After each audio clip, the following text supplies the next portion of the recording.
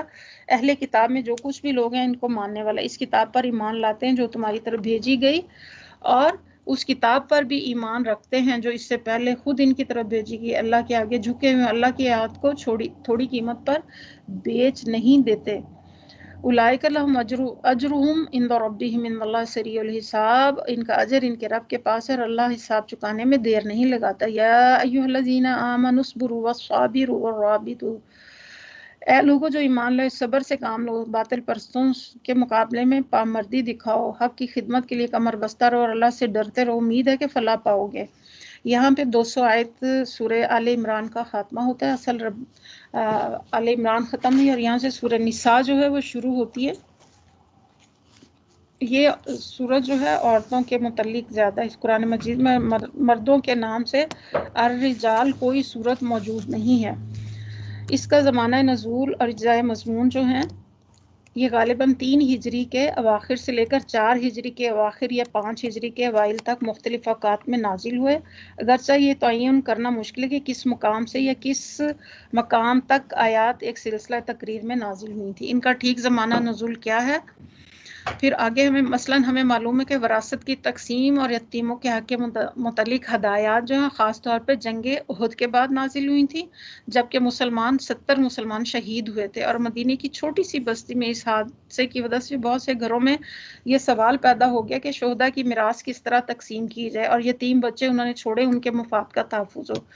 Number 2، روایات میں صلاۃ خوف یعنی عین جنگ میں نماز کا ذکر ہمیں غزوات ذات رفح میں ملتا ہے جو 4 ہجری میں ہوا،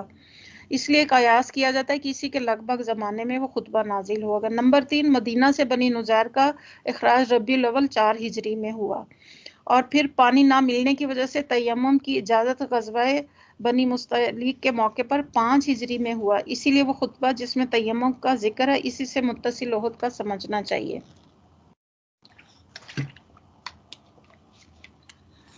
آپ صلی اللہ علیہ وسلم کے سامنے اس وقت جو کام تھے ان میں 3 بڑے بڑے شعبوں پر تقسیم کیا جا سکتا تھا۔ ایک نئی منظم اسلامی سوسائٹی کا نشو و نما جس کی بنا پر ہجرت کے ساتھ ہی مدینہ طیبہ کے اطراف اور جوانب پڑ چکی تھی، اس میں جاہلیت کے پرانے طریقوں کو مٹا کر اخلاق اور تمدن، معیشت اور تدبیر مملکت کے نئے اصول رائج کیا جا رہے تھے۔ یہ تھی وہ اسلامی ریاست جو آپ صلی اللہ علیہ وسلم کے ہجرت مدینہ سے 1 سال قبل سورہ بنی اسرائیل نازل ہوئی تھی، اور اس میں 14 نکات جو ہیں وہ پیش کیے گئے تھے جس پر اسلامی ریاست کی بنیاد رکھی جانی تھی۔ اب جب مدینہ میں آگ اور جنگیں ہوئیں اور یہ حالات پیش ہوئے تو وقت کے ساتھ ساتھ اللہ تعالیٰ نے اپنی آیات کو نازل کیا۔ یہاں بتانے کا مقصد بھی یہی ہے کہ جب ہم اسلام کے دائرہ کار میں داخل ہیں اور ہم اللہ کی کتاب پڑھتے ہیں، اپنے نبی صلی اللہ علیہ وسلم پر ایمان بھی لاتے ہیں، ان کے احکامات کو بھی مانتے ہیں، تو پھر ہمیں اس طرف بھی توجہ کرنی چاہیے کہ اللہ تعالیٰ نے قرآن پاک میں ہمارے لیے کیا احکامات نازل کیے ہیں وراثت کے متعلق۔ یہ فرائض کے درجے میں آتے ہیں۔ بعض اوقات یہ ہوتا ہے کہ ہم نے دیکھا ہے کہ بہت سے لوگ اپنی جائیداد سے اولاد کو جو ہے آگ کر دیتے ہیں، جبکہ اسلام میں اس کی قطعی طور پہ اجازت نہیں، اور اگر ایسی وصیت کی بھی جائے تو اس کے اوپر عمل نہیں کیا جاتا، وہ نل ہو جاتی ہے اس کی جو بھی ہدایات ہوتی ہیں۔ تو یہاں پہ جو ہے اسلامی سوسائٹی کی تنظیم جو ہے اس کی سورہ بقرہ میں ہدایت کی تھی، اب یہ سوسائٹی اس سے زائد ہدایات کی طالب تھی۔ تو سب سے پہلے خاندان کی تنظیم کے اصول بتائے گئے۔ نمبر 2، نکاح پر پابندیاں عائد کی گئیں، اس میں جو ہم اس سورہ نساء میں پڑھیں گے سب سے پہلا پوائنٹ ہے خاندان کی تنظیم کے اصول۔ نمبر 2، نکاح پر پابندیاں کیسے عائد کی گئیں۔ نمبر 3، معاشرت میں عورت اور مرد کے تعلقات کی حد بندی کی گئی، سب سے زیادہ اہم، ہر پوائنٹ اہم ہے۔ نمبر 4، یتیموں کے حقوق معین کیے گئے، اس میں وراثت کی تقسیم کا باضابطہ مقرر کیا گیا، معاشی معاملات کی درستگی کے متعلق ہدایات دی گئی۔ نمبر 7، خانگی جھگڑوں کی اصلاح کا طریقہ سکھایا گیا۔ اور پھر نمبر 8 تعزیری قانون کی بنا پر ڈالی گئی شراب نوشی پر پابندی عائد کی گئی۔ پھر طہارت اور پاکیزگی کے احکامات دیے گئے۔ نمبر 10 مسلمانوں کو بتایا گیا کہ ایک صالح انسان کا طرز عمل خودار بندوں کے ساتھ کیسا ہونا چاہیے۔ مسلمانوں کے اندر یہ 11واں پوائنٹ ہے کہ جماعتی نظم و ضبط قائم کرنے کے متعلق ہدایات دی گئی۔ نمبر 12 اہل کتاب کے اخلاقی اور مذہبی رویے پر تبصرہ کر کے مسلمانوں کو متنبہ کیا گیا کہ اپنی ان پیش رو امتوں کے نقش قدم پر چلنے سے پرہیز کریں۔ یعنی کہ پیچھے ہم نے دیکھا کہ بنی اسرائیل نے جو کچھ کیا ان کے واقعات بتا کر ہمیں تنبیہ کی گئی ہے۔ منافقین کے طرز عمل پر بھی تنقید کر کے سچی ایمانداری کے طریقے واضح کیے۔ ایمان اور نفاق کے امتیازی اور صاف کو بالکل نمایاں کر کے رکھ دیا گیا ہے۔ تو یہاں پہ سب سے سارے پوائنٹس جو ہیں بتائے گئے۔ پھر آگے اللہ تعالیٰ فرماتے ہیں اعوذ باللہ من الشیطان الرجیم بسم اللہ الرحمن الرحیم۔ سورہ نساء کا آغاز یہاں پہ ہوتا ہے۔ میں نے اس کی تفصیل جو ہے 13 پوائنٹس میں بتا دی کہ سورہ نساء میں کس کس قسم کے مضامین آئے ہیں۔ تو ہم شروع کرتے ہیں بسم اللہ الرحمن الرحیم۔ یا ایھا الناس اتقوا ربکم الذی خلقکم من نفس واحدہ وخلق منها زوجها وبث منهما رجالا كثيرا ونساء واتقوا الله الذي تساءلون به والأرحام إن الله كان حكيم عليكم رقيبا۔ اے لوگو اپنے رب سے ڈرو، اپنے اوپر تقوی لازم کر لینا، ڈرو جس نے تم کو ایک جان سے پیدا کیا، اسی جان سے اس کا جوڑا بنایا، ان دونوں میں سے بہت سے مرد اور عورت دنیا میں پھیلا دیے۔ اس خدا سے ڈرو جس کا واسطہ دے کر تم ایک دوسرے سے اپنا حق مانگتے ہو، رشتے اور قرابت کے تعلقات کو بگاڑنے سے پرہیز کرو، یقین جانو کہ اللہ تم پر نگرانی کر رہا ہے۔ یعنی کہ ایک تو اللہ نے بتایا کہ ان دین عند اللہ الاسلام، اللہ کے نزدیک دین اسلام سب سے زیادہ پسندیدہ ہے، اس نے ہمارے لیے اسے پسند کر لیا۔ اور اللہ تعالیٰ نے یہاں بتایا کہ تقوی جو ہر کام کی بنیاد، تقوی ہوگا تو عورتوں، یتیموں، مسکینوں، غرض کے ہر ایک کے حقوق ملیں گے۔ اور اللہ تعالیٰ یہاں اپنی ربوبیت اور تخلیق کا واسطہ دے کر فرما رہا ہے، اللہ سے ڈرو جس کا واسطہ دے کر تم ایک دوسرے کا حق مانگتے ہو، یعنی کہ اللہ کا واسطہ دے کر۔ تو تم کو ایک جان سے پیدا کی، یعنی بنے نوع انسان کی تخلیق ایک فرد سے ہوئی، اسی جان سے اس کا جوڑا بنایا۔ پھر آیت نمبر 2 میں اللہ فرماتے ہیں یتیموں کے مال ان کو واپس دو، اچھے مال کو برے مال سے نہ بدلو۔ یعنی یہاں پہ دیکھیں میں نے ابھی آپ کو پچھلے اس میں اضافی طور پہ بتا دیا تھا کہ اس میں کس کس قسم کی چیزیں شامل ہونی ہیں، اور ہمیں زیادہ تفصیل میں اگر ہم جائیں گے تو وقت ہمارے پاس بہت تھوڑا رہ گیا ہے، تو ہمیں خود سورہ نساء کا ترجمہ اور تفسیر جو ہے اچھے طریقے سے پڑھنی چاہیے۔ یعنی جب تک وہ بچے ہیں ان کے مال انہی کے مفاد پر خرچ کرو، اور جب بڑے ہو جائیں تو ان کا حق انہیں واپس کر دو۔ پھر آیت نمبر 3 میں فرمایا کہ اور ان کے مال اپنے مالوں کے ساتھ خلط ملط نہ کرو، یہ بہت بڑا گناہ۔ نمبر 3 اگر تم یتیموں کے ساتھ بے انصافی سے کرنے سے ڈرتے ہو تو جو عورتیں تمہیں پسند ہیں ان میں سے 2 3 یا 4 سے نکاح کرو، لیکن اگر تمہیں اندیشہ ہو کہ ان کے ساتھ عدل نہ کر سکو گے تو پھر تمہارے لیے بہتر ہے کہ تم ایک ہی بیوی کرو۔ 2 یا 3 یا 4 شادی میں رخصت دے گی بوقت ضرورت، لیکن عدل کی شرط کے ساتھ۔ 5 ایک حدیث کے مطابق ناسمجھ کو مال دینے کی دعا قبول نہیں ہوتی۔ ان عورتوں کو زوجیت میں لاؤ جو تمہارے قبضے میں آئی ہیں، بے انصافی سے بچنے کے لیے یہ زیادہ کرین ہے۔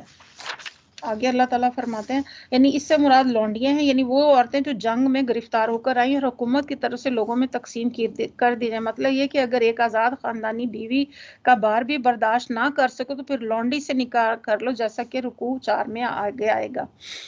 پھر آگے فرمایا عورتوں کے مہر خوش دلی کے ساتھ ادا کرو، البتہ اگر وہ خود اپنی خوشی سے مہر کا کوئی حصہ تمہیں معاف کر دیں تو اسے مزے سے کھا سکتے ہو۔ اب یہاں پہ حضرت عمر اور فیصلہ کہ اگر کسی عورت نے اپنے شوہر کو پورا مہر یا اس کا کوئی حصہ معاف کر دیا اور بعد میں وہ اس کا مطالبہ کرے تو شوہر اس کے ادا کرنے پر مجبور کیا جائے کہ کیونکہ اس کا مطالبہ یہ معنی رکھتا ہے کہ وہ اپنی خوشی سے مہر یا اس کا کوئی حصہ چھوڑنا نہیں چاہتی۔ تو اس کو اور مزید سے بھی آپ پڑھ سکتے ہیں، مختلف تفاسیر میں اس کا ہمیں ملے گا۔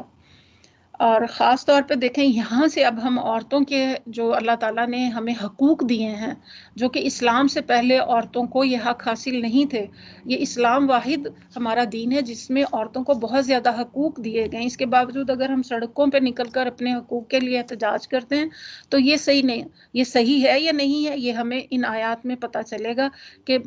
عرب میں پہلے 100 دفعہ عورتوں کو طلاق دے کے پھر انہیں واپس لے آیا جاتا تھا، تو اس سے عورتوں کی کتنی دل شکنی ہوتی ہوگی۔ اللہ تعالیٰ نے اس کو پابند کر دیا، ہر چیز کے قانون واضح کر دیے۔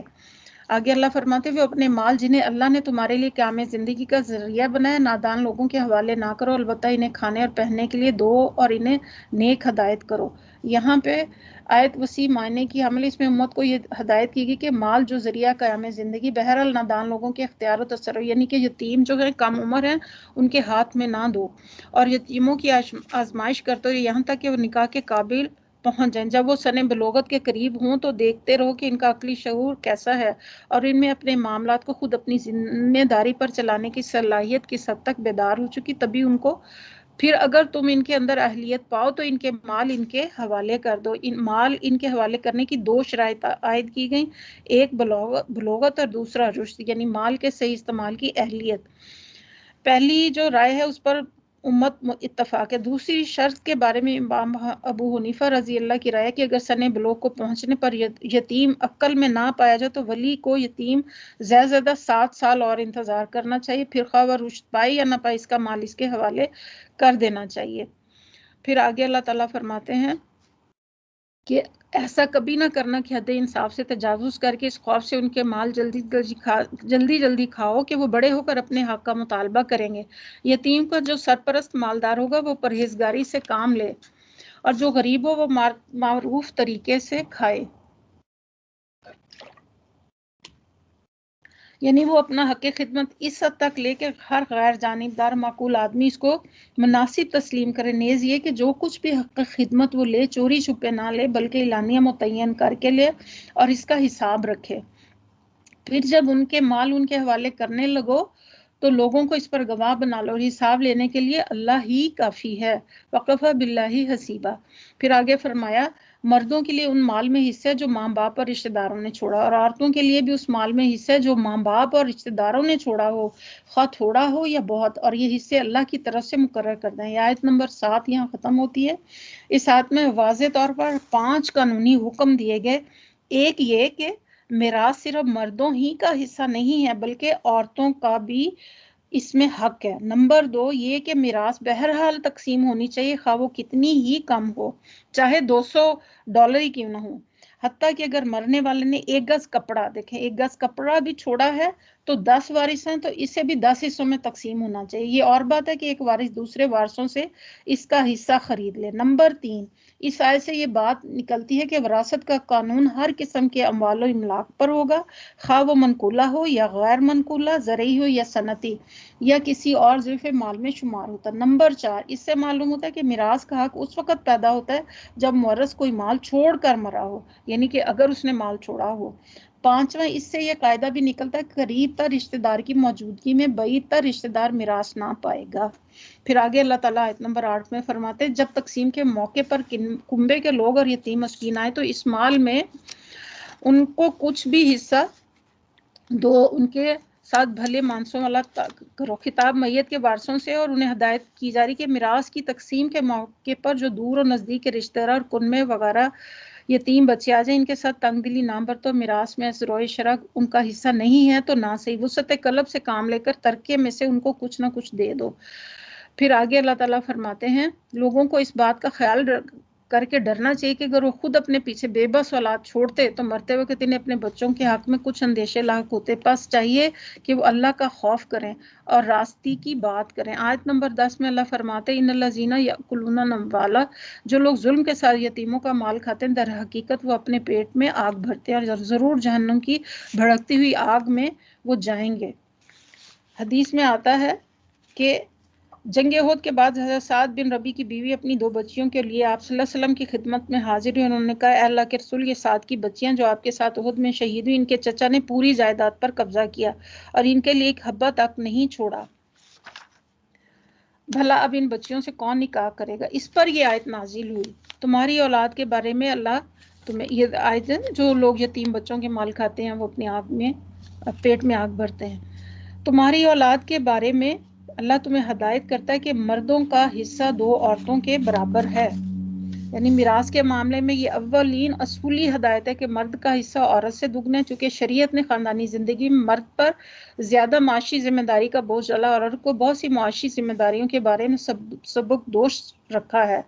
لہٰذا انصاف کا تقاضا یہی تھا کہ میراث میں عورتوں کا حصہ مرد کی بنسبت کم رکھا جائے، اور عورتوں کو ویسے بھی باپ کی طرف سے بھی ملتا ہے، بھائی کی طرف سے، شوہر کی طرف سے بھی اور بیٹے کی طرف سے بھی عورت کو جو ہے جائیداد میں حصہ ملتا ہے۔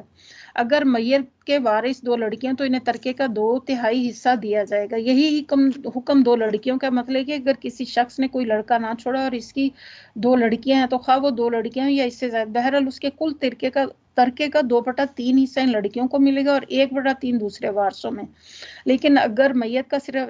ایک لڑکا ہو تو اس پر اجماع ہے کہ دوسرے وارثوں میں غیر موجودگی میں کل مال کا وارث وہ ہوگا،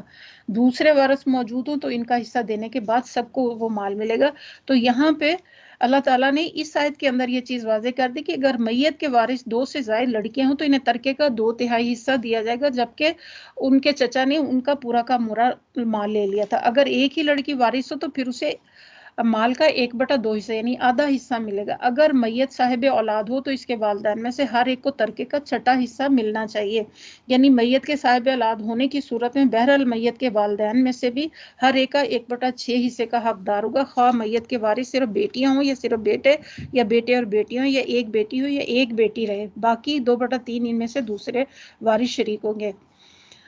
اور پھر آگے اللہ فرماتے ہیں اگر وہ صاحب اولاد نہ ہو اور والدین ہی اس کے وارث ہو تو ماں کو 3 حصہ دیا جائے گا۔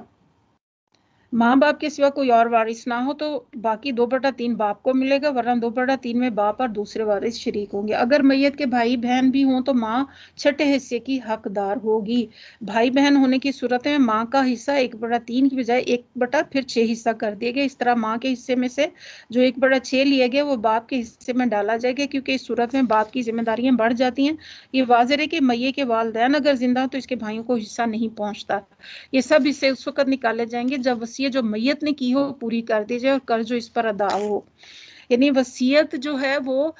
کل مال کا 1/3 حصہ کر سکتا ہے، اس سے زیادہ جو میت ہے وہ وصیت نہیں کر سکتی، کیونکہ اگر اس نے کہا کہ میں نے 10,000 کسی سے قرضہ لیا وہ دینا ہے، یا 10,000 میری طرف سے کوئی صدقہ کر دیا جائے، یا 10,000 کسی کو ہبہ کر دیا جائے، اس سے زیادہ یعنی کہ ٹوٹل مال میں سے 1/3 حصے سے زیادہ وہ ہبہ نہیں کر سکتا۔ پھر آگے اللہ فرماتے تم نہیں جانتے تمہارے ماں باپ اور تمہاری اولاد میں سے کون بلحاظ نفع میں تم سے زیادہ قریب ہے، یہ حصے اللہ نے کیے ہیں اور اللہ یقیناً سب حقیقتوں سے واقف ہے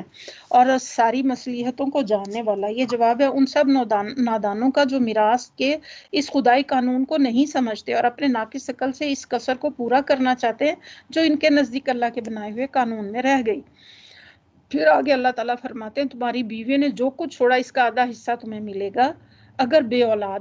ہوں، یعنی کہ اگر بیوی کی اولاد مطلب میاں بیوی کی اولاد نہیں اور بیوی مر گئی ہے تو میاں کو 1/2 حصہ جائیداد کا ملے گا، ورنہ اولاد ہونے کی صورت میں ترکے کا 1/4 حصہ تمہارا، یعنی اگر اولاد ہے تو پھر باپ کو 1/4 حصہ ملے گا، جبکہ وصیت جو انہوں نے کی پوری کر دی جائے۔ اور اس کے علاوہ سب سے پہلے کیا ہوگا کہ جو وصیت کی گئی ہوگی اسے نکال دیا جائے گا، اس کا قرضہ نکالا جائے گا، اس کی میت کا پورا جو اخراجات ہیں وہ سارے نکال دینے کے بعد جو ہے وراثت کی تقسیم ہوگی، اور جو انہوں نے چھوڑا ہوا ادا کر دیا جائے۔ پھر آگے اللہ تعالیٰ فرماتے ہیں اور وہ تمہارے ترکے میں سے 1/4 کے حقدار ہوں گی اگر تم بے اولاد ہو، یعنی کہ جو بیوی ہے وہ 1/4 کے حصے داری کی، ورنہ صاحب اولاد ہونے کی صورت میں اس کا حصہ 8واں ہوگا، یعنی اگر وہ صاحب اولاد ہے تو 1/8واں حصہ ہوگا، اور اگر وہ بے اولاد ہے تو پھر 1/4 حصہ، یعنی خواہ ایک بیوی ہو یا کئی بیویاں ہوں، اولاد ہونے کی صورت میں 1/8 کی اور اولاد نہ ہونے کی صورت میں 1/4 کی حصے دار ہوں گی، اور یہ 1/4 یا 1/8 حصہ سب بیویوں میں برابری کی تقسیم میں کیا جائے گا۔ اور جو وصیت تم نے کی ہو وہ پوری کر دی جائے اور جو قرض تم نے چھوڑا وہ ادا کر دیا جائے۔ اگر وہ مرد یا عورت جس کی میراث تقسیم طلب بے اولاد بھی ہو اور اس کے ماں باپ بھی زندہ ہوں تو مگر اس کا بھائی یا ایک بہن موجود ہو تو بھائی اور بہن کو چھٹا حصہ ملے گا، اور بھائی بہن سے زیادہ ہوں تو کل ترکہ کا 1/3 وہ سب شریک ہوں گے، یعنی باقی 5/6 یا 2/3 جو بچتے ہیں ان میں سے کوئی اور وارث موجود ہو تو اس کو حصہ ملے گا، ورنہ اس پوری باقی ماندہ ملکیت کے متعلق اس شخص کو وصیت کرنے کا حق ہوگا، اور بھائی بہن ایک سے زیادہ ہوں تو کل ترکے کا 1/3 وہ سب اس میں شریک ہوں گے، جبکہ وصیت جو کی گئی پوری کر دی جائے اور قرض جو میت نے چھوڑا ہو ادا کر دے، بشرطے کہ وہ ضرر رساں نہ ہو۔ دیکھیں بار بار ہر حکم کے بعد یہ کہا جا رہا ہے کہ جو قرض میت نے چھوڑا ہے اور جو نظر اس نے مانگی ہے، یہ جو اس نے وصیت کی 1/3 حصہ اس کا ادا کر دیا، یہ حکم ہے اللہ کی طرف سے اور اللہ دانا و بینا ہے۔ پھر آگے اللہ تعالیٰ فرماتے ہیں اور نرم خو ہے، یہ اللہ کی مقرر کی ہوئی حدیں ہیں، جو اللہ اور اس کے رسول کی اطاعت کرے گا اسے اللہ ایسے باغوں میں داخل کرے گا جس کے نیچے نہریں بہتی ہوں گی اور وہ ہمیشہ اس میں رہے گا، یہی بڑی کامیابی۔ آگے اللہ فرماتے ہیں اور جو اللہ اور اس کے رسول کی نافرمانی کرے گا اور اس کے مقرر کی حدوں سے تجاوز کرے گا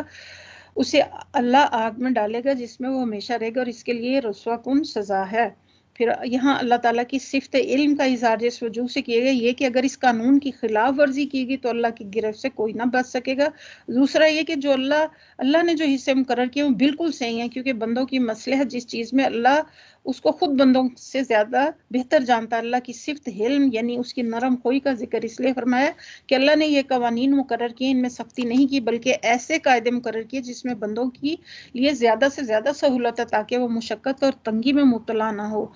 واللاتی یاتین الفاحشۃ من نسائکم فاستشہدوا، اور تمہاری عورتوں میں سے جو کوئی بدکاری کی مرتکب ہے ان پر اپنے میں سے 4 آدمیوں کی گواہی لو، اگر 4 آدمی گواہی دیں تو ان کو گھروں میں بند رکھو یہاں تک کہ انہیں موت آ جائے یا اللہ ان کے لیے کوئی راستہ نکال دیں، اور تم میں سے جو شخص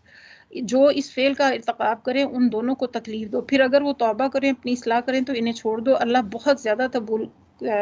توبہ قبول کرنے والا اور رحم فرمانے والا۔ ان دونوں آیتوں میں زنا کی سزا بیان کی گئی، صرف زانی عورتوں کے متعلق ہے اور اس کی سزا یہ ہے کہ انہیں تاحکم ثانی قائد رکھا جائے۔ دوسری آیت زانی مرد اور زانی عورتیں دونوں کے بارے میں، دونوں کو اذیت دے جائے یعنی مارا پیٹا جائے، سخت سخت کہا جائے اور ذلیل کیا جائے۔ پھر اس کے بعد زانی کے متعلق طے حکم کے بعد سورہ نور کی وہ آیات نازل جس سے مرد اور عورت دونوں کے لیے ایک ہی حکم دیا جاتا ہے۔ ہاں یہ جان لو کہ اللہ پر توبہ کی قبولیت کا حق ہے انہی لوگوں کے لیے جو نادانی کی وجہ سے کوئی برا فعل کر گزرتے ہیں، ان کے بعد جلدی ہی توبہ کر لیتے، ایسے لوگوں پر اللہ کی نظر عنایت سے پھر متوجہ ہو جاتا ہے۔ فَأُولَٰئِکَ يَتُوبُ اللَّهُ عَلَيْهِمْ وَكَانَ اللَّهُ عَلِيمًا حَكِيمًا، اللہ ساری باتوں کا خبر رکھنے والا اور حکیم اور دانا ہے۔ پھر آگے فرمایا وَلَيْسَتِ التَّوْبَةُ، مگر توبہ ان لوگوں کے لیے نہیں ہے جو برے کام کیے چلتے چلے جائیں، یہاں تک کہ جب ان میں سے کسی کی موت کا وقت آتا تو اس کو تو کہتا کہ اب میں نے توبہ قبول کی، اسی طرح توبہ ان کے لیے بھی نہیں جو مرتے دم تک کافر ہیں، ایسے لوگوں کے لیے تو ہم نے دردناک عذاب تیار کی۔ توبہ کے معنی پلٹنے رجوع کرنے کے، گناہ کے بعد بندے کا خدا سے توبہ کرنا یہ معنی رکھتا کہ غلام آقا کا نافرمان بن کر منہ پھیر گیا تھا، اب اپنے کیے پر پشیمان اور اطاعت اور فرمان برداری کی طرف پلٹ آیا۔ اللہ کی طرف سے بندے پر توبہ یہ معنی رکھتی کہ غلام کی طرف سے مالک کی نظر عنایت جو پھر گئی وہ ازے سرنو اس کی طرف ہو۔ اللہ تعالیٰ اس آیت میں فرماتا ہے کہ میرے ہاں معافی صرف ان بندوں کے لیے ہے جو قصدن نہیں بلکہ نادانی پر گناہ قصور ہو جاتے ہیں، جب آنکھوں پر سے جہالت کا پردہ ہٹتا ہے تو شرمندہ ہو کر اپنے گناہ کی معافی مانگ لیتے ہیں، جب بھی اپنی غلطی پر نادم ہو اپنے آقا کی طرف پلٹیں گے اور دروازہ کھلا پائیں گے۔ اے لوگوں جو ایمان لائے، تمہارے لیے یہ حلال نہیں کہ زبردستی عورتوں کے وارث بن بیٹھو، اور یہ نہ حلال ہے کہ انہیں تنگ کر کے انہیں مہر کا کچھ حصہ اڑا لینے کی کوشش کرو انہیں دے چکے ہو جو انہیں دے چکے ہو۔ ہاں اگر وہ کسی صریحاً بدچلنی کے مرتکب ہوں تو ضرور تمہیں تنگ کرنے کا حق ہے، یعنی مال اڑانے کے لیے نہیں بلکہ بدچلنی کی سزا دینے کے لیے ہے۔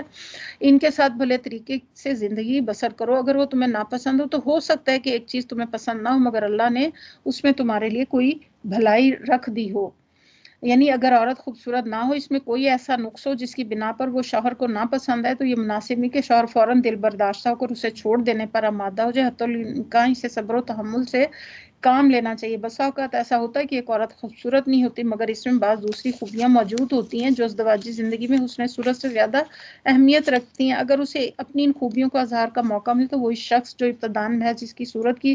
خرابی سے دل برداشتہ تھا اس کی حسن سیرت پر فریفتہ ہو جائے۔ پھر اس کے بعد اللہ تعالیٰ آگے فرماتے ہیں اگر تم ایک بیوی کی جگہ دوسری بیوی لے آنے کا ارادہ ہی کر لو تو خواہ تم اسے ڈھیر مال ہی کیوں نہ دیا اس میں سے کچھ واپس نہ لینا، کیا تم اسے بہتان لگا کر اور صریحاً ظلم کر کے واپس لوگے؟ آخر تم اسے کس طرح لے لوگے جبکہ تم ایک دوسرے سے لطف اندوز ہو چکے ہو اور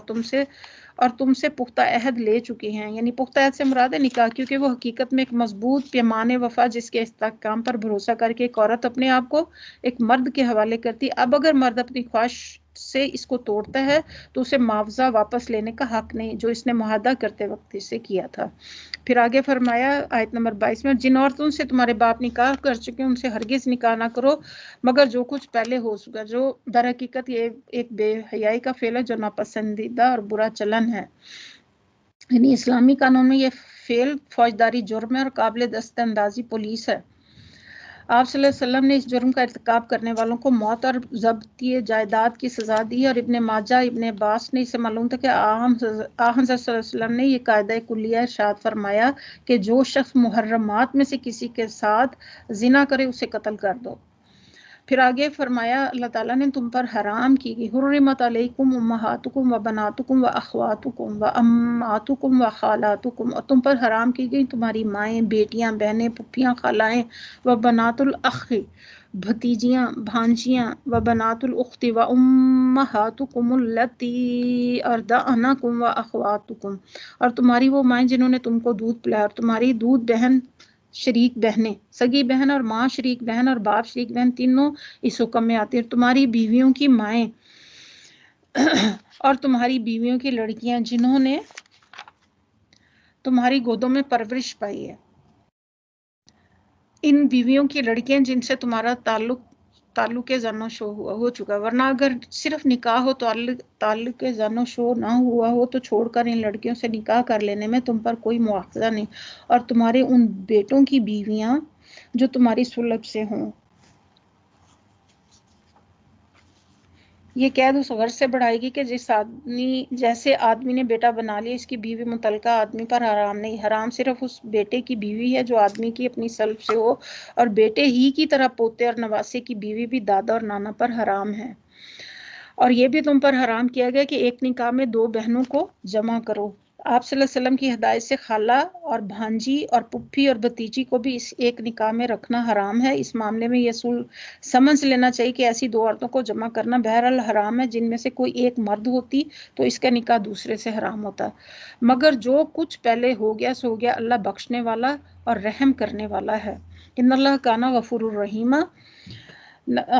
یعنی جاہلیت کے زمانے میں جو ظلم تم کرتے رہے وہ دو بہنوں سے بیک وقت نکاح کرتے تھے، اس پر باز پرس نہ ہوگی بشرطے کہ اب اس سے باز رہو۔ اسی بنا پر یہ حکم کہ جس شخص نے حالت کفر میں دو بہنوں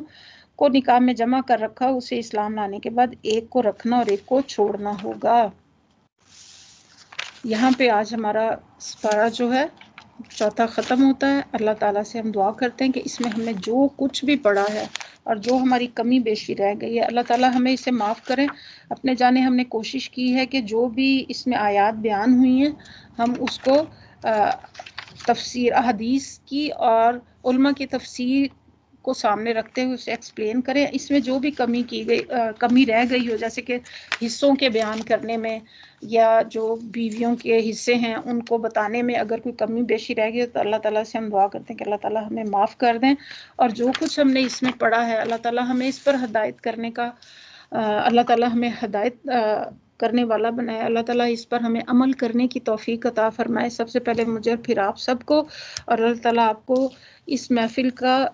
وہ فائدہ جو اللہ تعالیٰ نے اپنے پیارے حبیب نبی کریم صلی اللہ علیہ وسلم کے ذریعے خوشخبری ہمیں دی، اللہ تعالیٰ ہماری اس محفل کو اس درجے میں قبول فرمائے، اور ہم سب جو آئے ہیں اس محفل میں اور جو آنا چاہتے اور نہیں آ سکے ان تمام کی اللہ تعالیٰ کبیرہ صغیرہ گناہوں کو معاف فرمائے، اور اللہ تعالیٰ ان کی جائز حاجات کو اپنی بارگاہ میں قبول فرمائے، ہمارا یہاں پہ آنا بیٹھنا اپنی بارگاہ میں قبول فرمائے، اور جو غلطی کمی بیشی رہ گئی ہمیں معاف کر دے،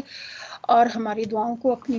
بارگاہ میں قبولیت کا درجہ عطا فرمائے۔ پھر ہم دعا کر لیتے ہیں سبحانک اللہم و بحمدک اشہد ان لا الہ الا انت نستغفرک و نتوب الیک۔ انشاءاللہ کل دوبارہ ہم انشاءاللہ اللہ کے حکم سے اس محفل کا آغاز کریں گے۔ السلام علیکم ورحمۃ اللہ وبرکاتہ۔ آمین ثم آمین۔